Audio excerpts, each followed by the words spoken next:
How to join private servers in Roblox Account Manager. Now the first thing that we'll need to do is log into our Roblox account. Here we will click on inventory, then we will go to the private servers and we can choose my private servers or other people's private servers, but I'll do my private servers here and I'll just use this one as an example.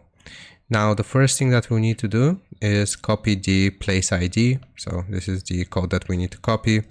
And I'm going to open up my Roblox Account Manager here. Then I enter my password. And like this, we'll need to paste the code that we copied from here to right here.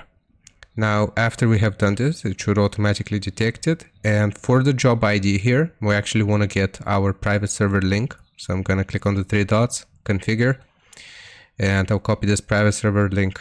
Just click on the two sheets of paper and paste this in the job ID. And now if we try joining this, it should join this private server using the accounts that we have set up. I hope this helps you out. Leave a like and sub, and I'll see you next time.